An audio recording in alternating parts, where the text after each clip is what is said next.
Have you ever looked in a mirror and felt like something was looking back? For us, that feeling became terrifyingly real. It all started with our old bathroom mirror, the one that came with the house. It was beautiful, thick glass with an ornate frame, but the edges were starting to wear away, like it was showing its age.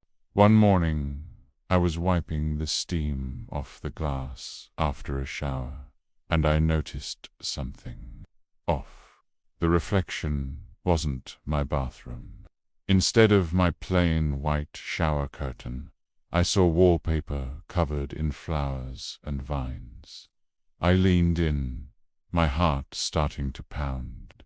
Through a window in the reflection, I saw a yard that wasn't mine, complete with a swing set we'd never owned. I spun around. My actual window showed our driveway, our car, the familiar world outside. But when I looked back at the mirror, a woman I'd never seen before walked past carrying a laundry basket. She glanced up and her eyes widened in shock. She was looking right at me. Her mouth formed a word I couldn't hear, and then she was gone.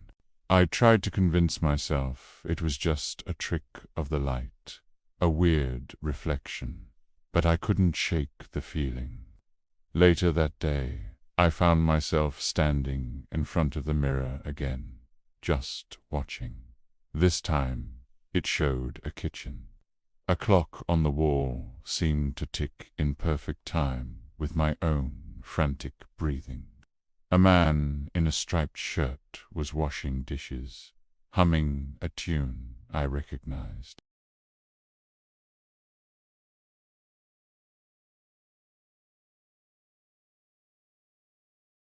A woman's voice, muffled, replied from another room, "Don't look." But he didn't listen. His eyes met mine through the glass. "Can you see me?" he mouthed, his expression a mix of fear and confusion. I couldn't help it. I nodded slowly. He immediately looked away. "It's him," he whispered, his voice trembling. "The neighbor," just like that. The mirror fogged over completely, as if a hot breath had bloomed from nowhere.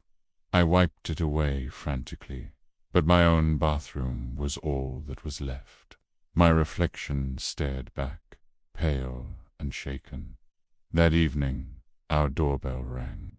It was our neighbor. He looked just as pale as I felt. "Have you been seeing things?" he asked, his voice barely a whisper. "In your mirror?" We just stared at each other for a long moment, a silent, terrifying understanding passing between us.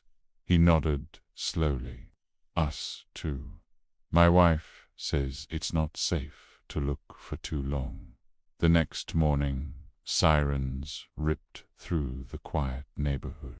I looked out the window to see smoke billowing from the house next door. Firefighters were pulling our neighbor from the burning building. He was coughing, covered in soot, but he was wearing that same striped shirt. As they loaded him into the ambulance, his eyes found mine, and through the chaos, he mouthed the words, "I told you not to look." We got rid of the mirror the very next day. The new one is plain, modern, and only ever shows our own reflections. But sometimes, when the light hits it just right, I still catch myself looking for a little too long, half expecting to see somewhere else. Thank you so much for watching. If you enjoyed this story, don't forget to hit that like button and subscribe for more chills. Stay safe out there.